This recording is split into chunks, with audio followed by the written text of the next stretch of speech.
안녕하십니까. 네, 시커먼 TV 정치 일타 강사 오봉석입니다.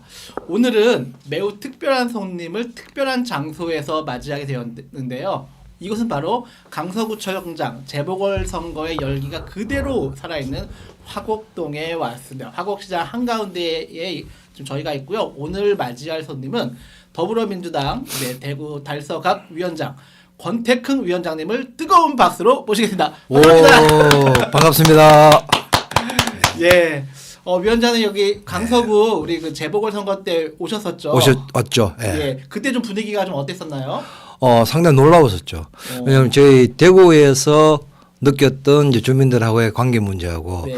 저희들이 당원들이 이제 버스 한 대를 맞춰서 처음으로 왔었거든요. 조직적으로는. 그래서 바로 이거 화곡 본동시장에서 네. 선거운동을 했었는데 네. 주민분들이 말씀을 드리면 진견 찍는다고 다들 그러시는 거예요. 대구에서 네. 경험해보지 못한 완전 새로운 경험이었습니다. 예, 그 열기를 그대로 받아 안아서 우리 대구 경북 더불어민주당 당원들과 대구 경북 지역위원회 위원장님들의 그러한 염원을 받아 안고 오늘 저희가 대구 경북 민주당 위원장님들의 외침을 주제로 이야기할 텐데 지금 이제 총선이 오늘부로 127일 남았습니다. 127일 이후면은 22대 총선이 시작하는데 최근 선거제 개편을 앞두고 상당히 논쟁이 뜨겁습니다. 이 논쟁의 한가운데에 계신 권태큰 위원장님 모시고 이야기 나누겠습니다. 제일 먼저 방금 이제 대구에서 이곳 서울까지 오셨기 때문에 대구 경북에서 더불어민주당 이름으로 당 활동을 한다는 건 좀 개인적으로 좀 어떠신가요? 첫 질문부터 너무 어려운 걸 네. 그래서요. 오래전에 떠난 네. 연인이 돌아오기를 기다리는 끝없는 몸부림 이런 걸까 싶어요. 너무 이게 문학적인 표현을 그게 무슨 뜻이죠? 예.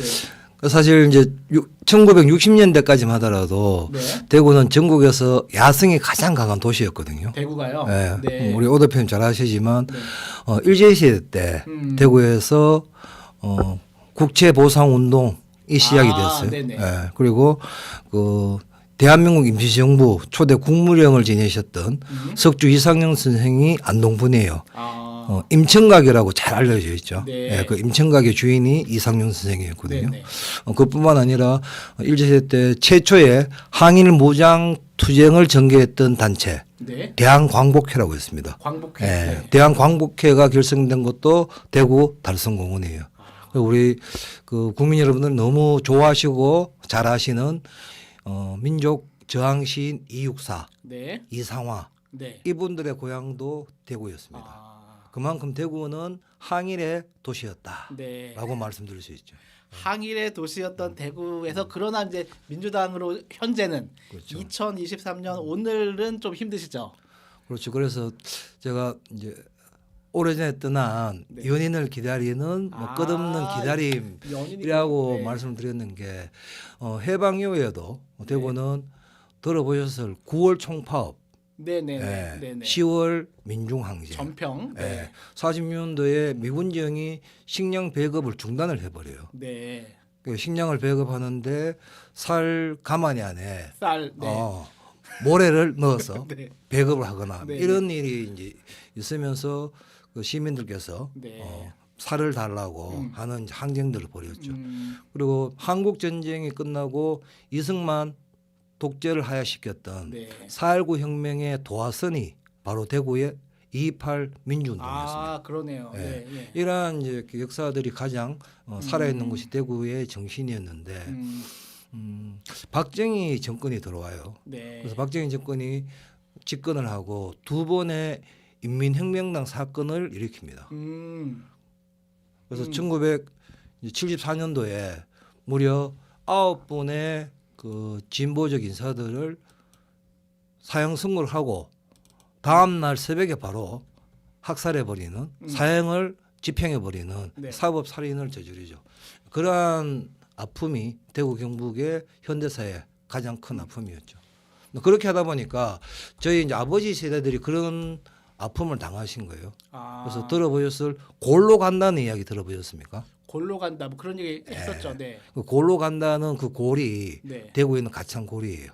그래서 한국 전쟁이 일어나자마자 아. 그 당시에 대구 형무소에 있었던 수많은 이제 재소자들 그리고 많은 주민들을 소위 말하는 학살을 해버려요. 보도연맹. 아. 그래서 경상 코발트 광산이라든가 가창 골에 네. 끌고 가서 네. 생매장을 하거나 네. 총살을 해버려요. 네. 그런 모습들을 보고 자랐던 저희 아버지 세대들이 아. 똑똑하면 죽는구나. 네. 네. 말을 잘해도 죽는구나. 네. 권력에게 저항을 해도 죽는구나. 네. 이러한 것들을 이제 느낀 거죠. 그래서 어쨌든 살기 위해서는 힘 있는 사람들에게 붙어야 된다. 이런 생각들이 우리 아버지 세대들에게는 네. 살아남기 위한 인식으로 자리에 잡혔기 때문에 그 이후에 대구가 상당히 전국 최고의 야성을 가진 도시에서 좀 보수적인 도시로 변화가 된 거예요. 그래서 대구에서 민주당을 하는 저희들 입장에서는 네. 뭐 총선 출마나 뭐 지방선거에 출마해서 당선되는 것도 목적이긴 하지만 그러한 모든 과정들의 본질에는 가장 진보적이고 야성이 뛰어났던 대구를 복원시키는 그러한 목적이 대구에서 민주당을 하는 이유다라고 생각을 해봅니다. 아 처음에 이제 문학적인 표현인 줄 알았는데 그 대구 경북이 안고 있는 아픔과 역사를 좀 함축하신 그런 표현 말씀이셨네요. 네, 그런 생각을 해보죠. 네. 네, 아 역시 그래 좋습니다. 근데 제가 이제 그 권태승 위원장님 잘 모르시는 분들 위해서 약간 설명드리면 그 학생운동 영남대학교에서 총학생회장을 하셨고 이후에 이제 노동운동도 꽤 이제 오랫동안 하시면서 이제 아마 민주노총 대구 지역 본부장까지 하셨다고 제가 얘기를 알고 있습니다. 그래서 이제 노동운동을 하시다가 아마 그 당시에 민주당은 약간 이게 좀 진보 정당이라기보다는 그런 노동운동 하시는 분들이 보기에는 약간 보수 정당으로 보였을 텐데 어떻게 이제 민주당 위원장까지 이렇게 하시게 됐는지 그게 좀 궁금합니다. 민주당은 진보 정당이 아니에요. 네. 민주개혁 정당이죠. 민주개혁. 네. 네, 정확하게 이야기하면. 네. 그래서 제가 학생운동을 하고 대학원에서 노동법을 석사 과정을 했었거든요. 하고 있는데 99년도에 네. IMF가 터지고 한국의 노동시장이 대격변이 일어납니다. 네. 우리가 기존에 들어보지 못했던 비정규직이라는 새로운 노동자들이 확산이 돼요. 계약직, 임시직, 파견직, 단기 그런 이제 상황들이 만들어지니까 현장에 가 계셨던 선배들이 야, 비정규직이라는 이 노동시장의 새로운 형태는 우리가 잘 모르겠다. 네. 왜 그러냐 그러면 네. 그 이전까지만 하더라도 회사에 취직을 하면 정년 때까지는 고용이 보장되는 거예요. 예전엔 그랬죠. 네. 네. 네. 내가 뭐 40, 50이 되어서 공장 생활 오래 해서 돈을 좀 모아서 나도 이제 노동자 말고 통닭집 사장을 하고 싶어. 네. 이렇게 해서 나오는 경우 아니고서는 예. 정년이 보장되는 시절이었는데 네.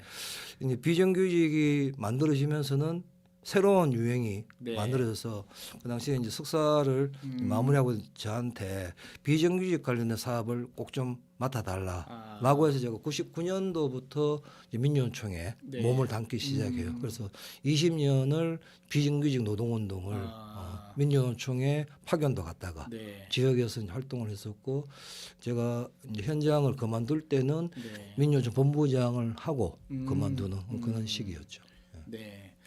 그 영남대학교 총학생회장까지 하시면서 학생운동 하시고 이후에 이제 비정규직 관련된 노동운동 한 20여 년 하시고 이제 현재 이제 민주당에서 네네. 대구 달서 갑 위원장으로 좀 활동하고 계신데 이제 오늘 127일 남았다고 제가 말씀드렸는데 내년 22대 총선을 앞두고 지금 정치권에서는 지역구는 뭐 이미 다 전쟁터가 이미 시작되었고요. 지금 이제 중앙 언론에서는 선거제 개편 쟁점으로 지금 논쟁이 한참 뜨겁습니다. 제가 듣기로는 권태승 위원장님이 더불어민주당 안에서 선거제 개편에 대해서 누구보다 가장 많이 활동도 하시고 목소리를 내고 계시다고 얘기를 듣고 있는데 아마 오늘도 관련된 활동으로 국회를 다녀오셨다고 얘기 들었습니다. 네, 오늘 민주당의 전 정책위 의장을 했던 뭐 김민석 의원, 또 네. 강덕구 의원, 그리고 그 소장님이 성함이 최병천 네. 네. 소장님하고 대구 경북 시도당 위원장님들, 그 지역위원장 몇 분이서 선거제도 관련된 간담회를 진행을 하고 왔습니다. 그 내용은 어떤 내용이었나요? 지금 저희가 끊임없이 이야기하고 있는 것은 네. 선거제도 개혁의 핵심 과제는 지역주의 타파라는 거죠. 네. 이 지역주의를 타파하기 위해서는 권역별 비례제 실시하는 것이 가장 필요하다. 그래서 권역별 비례제와 이중 등록제 두 가지를 우리 당에서 선거제도 개혁의 중요한 당론으로 모아갈 것을 이야기하고 또 그의 필요성을 나누고 왔습니다. 아 그렇구나. 네, 그 선거제 개혁 관련돼서 이제 뭐 아시는 정치 고관여층들은 좀 관심이 있겠지만 일반적으로는 좀 잘 모르는 것 같아서 지난 21대 총선 그리고 이번 22대 총선으로 이어지는 이 과정에서 비례제 선거와 관련돼서 이렇게 몇 가지 논점들이 있는 것 같은데 그거를 좀 이렇게 우리 시청자들에게 좀 설명을 해주신다면. 대한민국 국회의원 정수는 300명이지 않습니까? 그렇죠. 그중에 253개는 지역구에서 한 명의 지역구 국회의원을 뽑는 소선거구제입니다. 네. 그리고 나머지 47석을 비례의석이라고 불러요. 네. 그래서 지난 21대 총선을 앞두고 여야가 선거제도 개혁에 대한 논의를 오랫동안 진행을 해서 현재 법으로 되어 있는 것은 47개 비례의석 중에 30개의 비례의석은 지역구 당선 숫자와 네. 연동해서 배분하는 연동형을 진행하고 있습니다.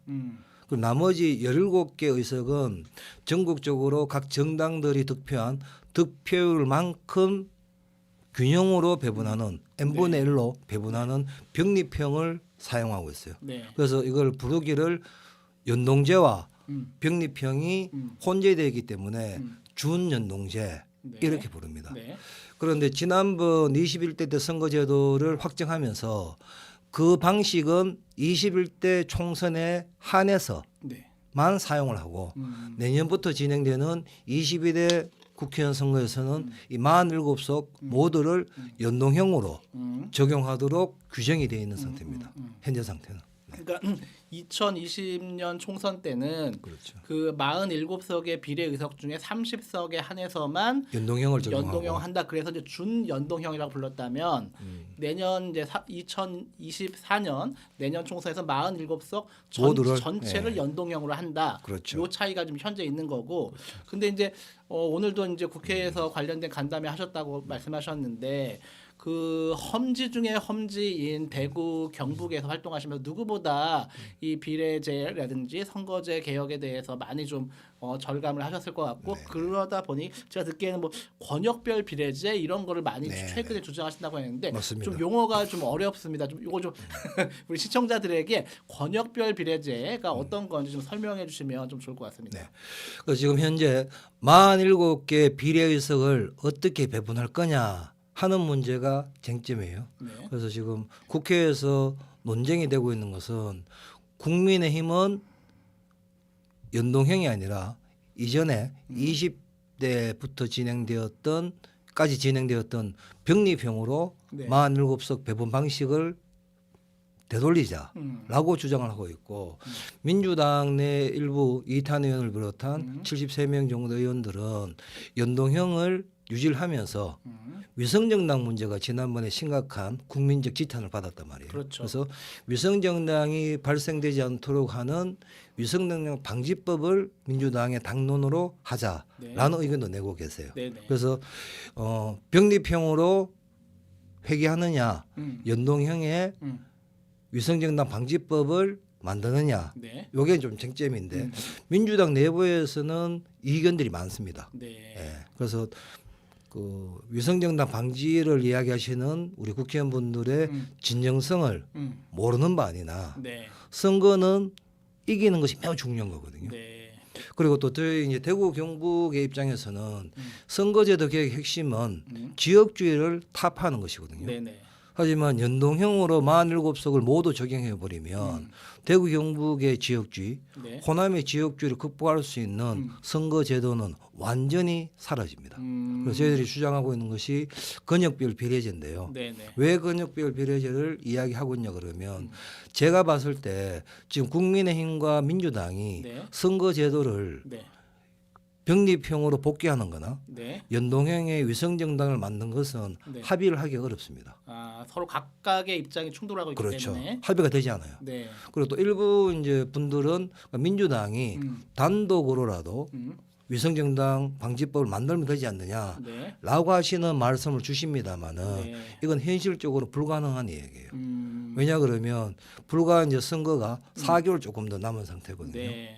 그래서 민주당이 단독으로 입법을 하더라도 국민의힘이 반대를 해버리면 네. 패스트 트랙을 이제 시켜야 돼요. 네. 이 기간 6개월인데 보장이 안 됩니다. 아, 이제 4개월밖에 안 남았으니까. 그렇죠. 예. 그래서 지금 저희들이 봤을 때는 이 실현이 안 될 합의가 안 될 네. 연동형이냐 병립형이냐의 문제가 아니라 네. 정말 선거제도를 조금이라도 진전시킬 수 있는 것. 네. 특히 대한민국의 시대 정신에서 가장 중요한 선거제도의 핵심은 지역주의를 극복하는 것이거든요. 네, 네. 이 지역주의를 극복하는 방법은 근역별 비례제밖에 없다라고 저희들은 확실하게 생각을 하는 거죠. 그런데 이게 대구 경북에 있는 민주당 정치인들이 뜬금없이 이야기하는 것이 아니라 이미 오래전에 네. 2015년도에 네. 중앙선관위에서 대한민국 선거제도 정치개혁을 위한 방안으로 제출했던 안이에요. 2015년도에. 15년에. 네. 네. 그리고 작년까지도 그렇고 지금도 뭐 국회의장인 김진표 의장 네. 이런 분들이 이제 제안을 계속하고 있는 안이거든요. 내용은 어떤 거냐 그러면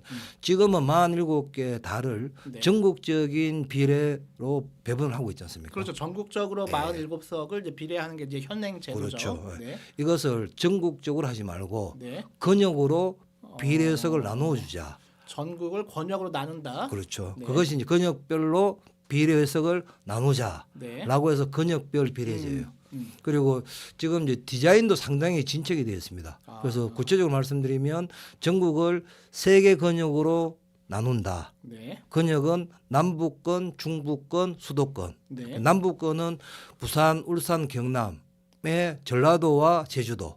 불경의 호남과 제주, 그렇죠. 남북권. 그게 남북권. 네. 중북권은 대구, 경북과 충청도, 강원도. 대구, 경북, 충청, 강원을 중부권, 그렇죠. 그리고 서울, 경기, 인천. 서울, 경기, 인천이 수도권.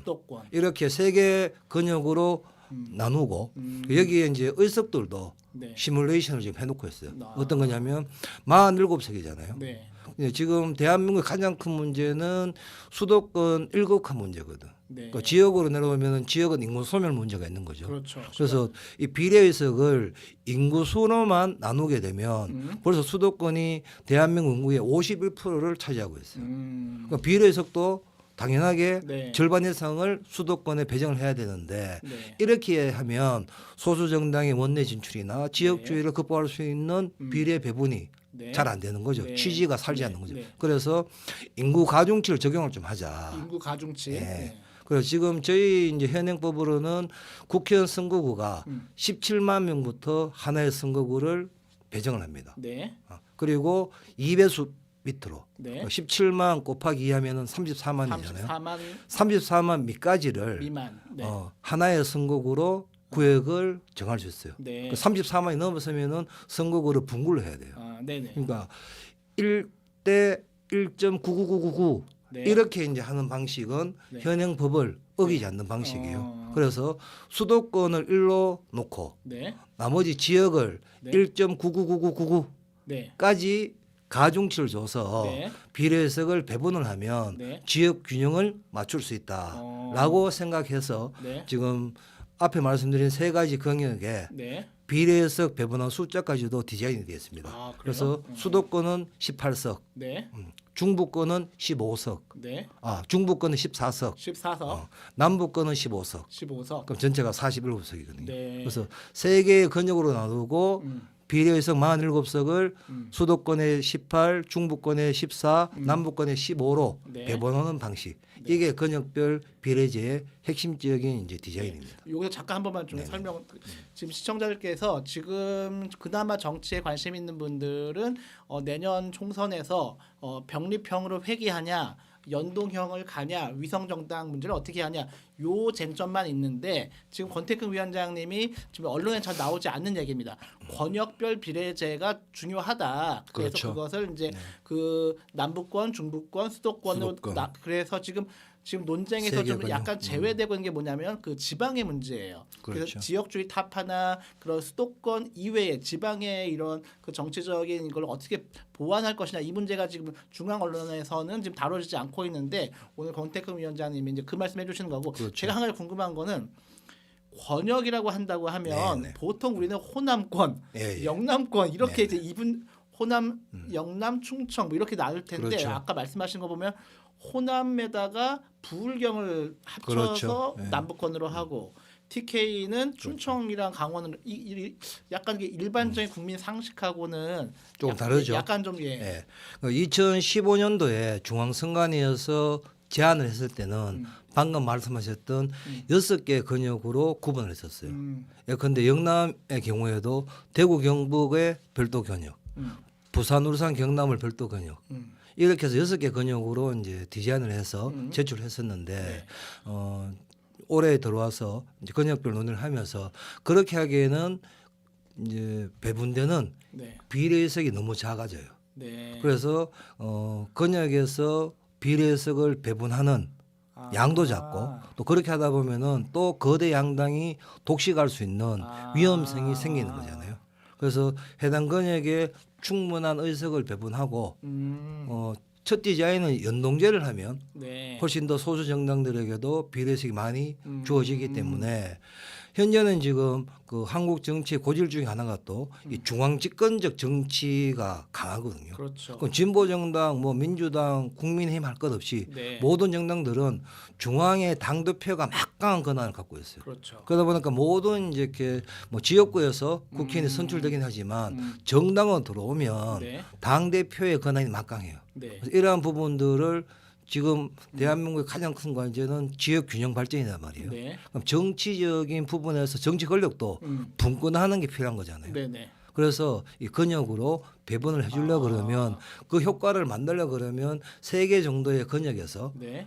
조금 수가 취지를 살릴 수 있는 정도의 비례석을 배분하는 것이 훨씬 더 취지를 적용하는데 좋겠다라는 그러니까 고민을 우리 하는 거죠. 일반적인 상식으로는 이제 호남, 뭐 영남 이렇게 해서 한 6개 권역으로 나누는 게 일반적 상식인데 그렇게 하면은 비례 의석수가 줄어들고 그러면은 소수 정당에게 그게 돌아갈 의석이 수 있는 돌아갈 네, 의석이 없기 때문에 연구하신 게 좀 약간 좀 낯설긴 하지만 남부 중부 수도권으로 해서 한 14, 5석 이상을 비례가 배정되게끔 한다 취지인 것 같고 아무튼 이렇게 권역별 비례 아직도 뭐 이렇게 언론에 많이 나오지 않기 때문에 좀 생소하긴 할 텐데 권역별 비례제를 만약에 시행을 하게 되면 뭐 지금 논의되고 있는 거에 비해서 어떤 장점들이 있을까요? 지금 병립형으로 가게 되면 네. 거대 양당들이 비례석을 독점할 가능성이 월등하게 크죠. 네. 네, 그죠. 네, 지난 20대 총선 이전으로 가는 그렇죠. 거니까. 네. 네. 그리고 이제 연동형으로 가지 않습니까? 네. 그 연동형으로 가는 이유는 소수 정당의 원내 진입을 막고 그리고 참 확대시키고 보장하고. 다당제를 만들어갈 수 있는 연합 정치를 할 수 있다라고 네. 하는 이제 설계이단 말이에요. 네. 근데 제가 봤을 때는 현실적으로 그거 불가능합니다. 왜 불가능하죠? 왜냐 그러면 좀 대한민국에서 소수 정당의 원내 진출을 적극적으로 지원을 해야 된다. 네. 보장해야 된다라고 했을 때 그 네. 소수 정당이 어디라고 생각하십니까? 뭐 옛날은 뭐 민주노동당이었을 테고, 네네. 예, 뭐 최근은 뭐 진보당, 정의당, 뭐 그렇죠. 녹색당, 무슨 뭐 기본소득당, 그 적어도 이제 그러니까? 뭐 소수 정당들과의 그 연합 정치, 다당제 네네. 이런 정도의 이제 구상이 되려 그러면 네. 정책이나 또는 노선이나 네. 당의 강령이 차이가 나는 음. 이러한 이제 정당들의 다양성이 보장되어져야 되거든요. 네. 그러한 정당들이 다양하게 존재하면서 연합 정치로 가는 것이 원래 지금 연동제의 취지에 맞는 방식인데 네. 안타깝게도 지금 대한민국의 정치 구조가 그렇지 않습니다. 예컨대 내년에 연동제를 하고 위성정당 방지법을 만들더라도 네. 저는 소위 우리가 진보 정당이라고 이야기하는 네. 정의당이나 진보당, 기본소득당, 녹색당들이 네. 원내 교섭단체 정도를 확보할 수 있는 네. 의석을 획득하기 어렵다고 봐요. 왜냐 그러면 지난번 21대 때도 봤지만 위성정당이 아니더라도 네. 지금도 이준석 신당 이야기를 하거든요. 그렇죠. 예, 그리고 또 뭐 민주개혁적인 스크럼 안에서는 네. 뭐 송영길 전 대표가 네. 변희재 등과 함께 윤석열 심판당, 윤석열 탄핵당 가칭을 네, 네, 창당하겠다고 이야기해요.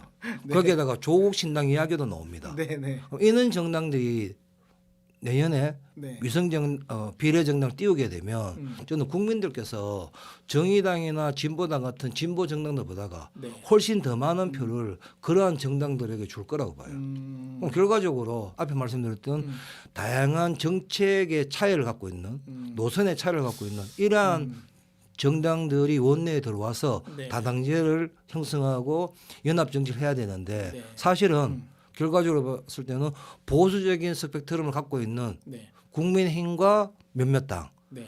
민주진보 스펙트럼을 갖고 있는 민주당과 몇몇 당 네. 이런 당들이 네. 국회 의석을 점유할 가능성이 훨씬 높은 거죠. 그래서 저는 디자인은 좋지만 네. 현재 한국 정치 구조나 권력을 놓고 싸우는 전쟁 같은 총선 과정에서는 네. 그러한 것들을 구현하기가 음. 어렵다라고 보는 거죠. 예, 그러니까 제가 그 지난번 방송 때도 잠깐 저희가 얘기를 했었는데 최병철 소장님하고도 비슷한 얘기를 나누기로 했었는데 지금 민주당 의원님들께서 이탄희 의원님 포함해서 여러분들이 이제 그 제안하고 계신 위성 정당 금지 법안이 기본적으로 위헌 소지도 없지 않아 있을 것 같고요. 그리고 이게 정말 실효성이 있냐? 정말로 지금 국민의힘은 위성 정당을 만들 것이 확실시되고 있는데 이거 과연 그게 막을 수 있냐? 이런 실효성에 있고 더 중요하게는 이게 과연 처음에 그 연동형제를 도입하려고 했을 때 소수 정당이나 우리 사회의 그런 그 소수의 목소리들을 다양하게 담을 수 있을 것인가? 방금 말씀하셨듯이 지금 다양한 정당 이준석 신당을 포함해서 다양한 정당들이 지금 이렇게 등장을 하게 되면 오히려 더 퇴색되는 거 아니냐? 뭐 이런 우려, 걱정 그렇죠. 이런 것들이 있는 거죠. 저는 이제 뭐 과거에 민주노동당을 했었었는데요. 네. 실제 저는 이런 고민도 있는 거죠. 왜 이 진보 정당에게는 네. 비례 의석을 통해서만 원내에 진입할 수 있도록 해야 되냐? 네. 저는 그렇지 않다고 봐요. 네. 과거에 민주노동당 시절에 권영길 의원 네. 그리고 노회찬 작고하신 네. 노회찬 의원님 그리고 지금 뭐 울산에도 있는 구청장을 하고 있는데 김종원 의원, 윤정호 의원, 네. 뭐 심상정 의원 네. 이런 분들은 강기갑 의원도 있었죠. 그래요. 이런 분들은 다 지역구에서 당선이 되신 분들이에요. 그럼 좀 적어도 진보 정당들이 또는 소수 정당들이 원내 진입할 수 있는 네. 보장을 해줘야 되는데 네. 이것은 그 소수 정당의 후보들도 지역구에서도 당선될 수 있는 네. 이러한 선거제도 개혁을 해야 되는 거지. 네. 그 부분은 여야의 네. 253명의 국회의원들이 자기들 밥그릇 챙겨서 딱 막아놓고 네. 겨우 47석의 비례를 가지고 네. 정치 개혁을 하겠다라고 하는 것은 저는 어불성설이다라고 생각을 합니다. 그게 그럼 최근에 주장하고 계시는 이 권역별 비례제 더하기 네. 이중 등록제 이것도 역시 좀 아직 좀 생소한데 네. 그게 그렇죠. 이중 등록제까지 하게 되면 지금 말씀하신 취지가 좀 반영이 될까요? 그 진보 정당이나 소수 정당의 원내 진입 문제하고 네. 이중 등록제는 조금 다른 좀 다른 영역의 이제 건가요? 문제이긴 합니다. 왜냐 그러면 네. 세계 권역으로 나누면 일단은 지역주의를 완벽하게 극복하지 못하겠지만 네. 70년 한국 정치의 고질적인 병폐였던 음. 지역주의를 극복할 수 있는 네. 단초는 확실하게 열립니다. 아. 왜냐 그러면 이 권역별로 해서 그 권역에서 각 정당들이 받은 득표율만큼 네. 비례의석을 권역별 비례의석을 배분하는 방식이단 말이에요. 네. 그러면 중부권을 예를 들면 중부권. 대구, 경북, 충청, 강원이 14개의 비례의석이 배분이 돼요. 네. 그럼 그 권역에서 네. 각 정당들이 받은 득표율만큼 의석을 배분하는 방식이거든요. 물론 이게 이제 연동제로 가냐 네. 병립형으로 가냐 하는 문제는 차치하고라도 네. 그러한 시스템을 바꿀 수만 있으면 네. 앞에 말씀드렸던 중앙집권적 정당 정치도 네. 지방 분권형으로 바뀔 뿐더러 네. 호남이나 영남에서 네. 특정 정당이 독점해왔던 네. 이 지역주의를 극복할 수 있는 부분이고 또 하나는 조금 이제 이렇게 뭐 검토가 조금 다를 수도 있는데 네. 제가 이제 경험했던 민주노동당이나 진보정당의 역사를 보면 네. 과거에 네. 울산 네. 그리고 경남 창원 네. 이런 지역들은 진보 정당들의 세가 되게 높았던 지역이에요. 그렇죠. 기억나시죠? 그럼요. 예, 그래서 기억납니다. 그 당시에 저희들이 이제 그 지역들을 소위 진보 벨트라고도 불렀었거든요. 그랬죠. 그런 지역에서는 그 지금보다 훨씬 어려운 조건에서도 지역구 의원들이 네. 당선이 되신 거예요. 그랬죠. 맞습니다. 그래가 봐서 저는 예컨대 네. 남부권에 있는 부울경과 호남, 제주 네. 이 남부권에서는 네. 지금도 김종훈 그 동구청 울산 동구청장이 네. 진보당 소속인데 그랬죠. 구청장으로 당선돼서 그 구청장을 하려고 계시거든요. 네, 맞습니다. 여기에서 한 20% 정도까지 물론 진보 정당이 어떻게 연합하고 힘을 모으느냐 하는 과제는 그분들에 계시지만 네. 그것을 만들면 저는 20%까지도 정당 득표가 가능하다. 그러면은 남북권은 15개 비례석이 주어지니까 네. 병립형으로 최악의 경우에 네. 병립형으로 되더라도 네. 진보 정당들이 남북권에서 3개 정도 의석은 어, 선거 때마다 네. 안정적으로 확보할 수 있는 구조가 네. 만들어지는 게 근역별 비례제예요. 네. 그 지금 최근에 이제 여기저기 시뮬레이션들을 막 돌리는 그렇죠. 게 좀 나오더라는데 그냥 지금 그 하고 계신 분들은 병립형일 경우, 연동형일 경우, 연동형인데 위성 정당을 민주당이 만들 경우, 만들지 않을 경우 이 정도 범위 안에서만 시뮬레이션을 돌리는 것 같고 지금 권태흠 위원장이 말씀하시는 거는 이거와 별개로 우리나라를 수도권, 중부권, 남부권 세 개 권역별로 나누어서 비례제를 적용했을 경우에 그런 시뮬레이션을 좀 말씀하신 것 같고 그렇죠. 이런 내용에 대해서 오늘 그 국회에서 김민석 의원님이나 이런 분들과 간담회에서는 좀 어떻게 좀 얘기들이 나왔나요? 뭐 그분들도 충분히 공감하는 이제 이렇게 의견들 주셨고요. 사실 이제 구체적인 사항, 시뮬레이션 이런 부분들이 선거제도 개혁의 본질과 취지를 다 왜곡을 시켜요. 왜냐 그러면 우리 국민들께서 지난 70년 동안 가장 절실하게 정치권에 요구한 것은 정치권이 지역주의를 타파라라고 하는 명제였거든요. 네. 그럼 지역주의를 타파할 수 있는 국민들의 명령이 있는데 네. 지금 47석의 비례석을 병립형으로 하든 연동형으로 하든 네. 이 방식은 지역주의를 극복할 수 있는 방법과는 하등에 상관이 없습니다. 현재 쟁점이 되고 있는 병립이냐 그렇죠. 연동은 지역주의 타파와는 전혀 무관한 방식이에요. 무관한 방식이다. 그래서 저는 오히려 아니 어떻게 뭐 국민의힘이든 네. 우리 민주당이든 지역주의 타파를 가장 중요하게 선거제도 개혁의 목적이라고 이야기해왔던 네. 정당들이 지역주의와 전혀 무관한 네. 방식만 이야기하고 있냐. 네네네. 정말 우리 김대중 대통령께서는 지역주의의 가장 큰 희생자였지 않습니까? 그렇죠. 노무현 대통령께서는 지역주의를 극복하겠다고 인생을 바치셨잖아요. 그랬죠. 아니, 문재인 대통령도 대통령 시절에 지역주의를 극복하기 위해서 근역별 비례제가 필요하다. 석패율제를 해야 된다. 이렇게 말씀하셨거든요. 그랬었나요? 그럼 우리 민주당이 네. 이 대통령 세 분의 네. 정신을 계승하자 그러면 네. 지역주의를 극복할 수 있는 선거제도 개혁에 네. 발벗고 나서야 되는 거죠. 예. 그 부분은 현재는 예.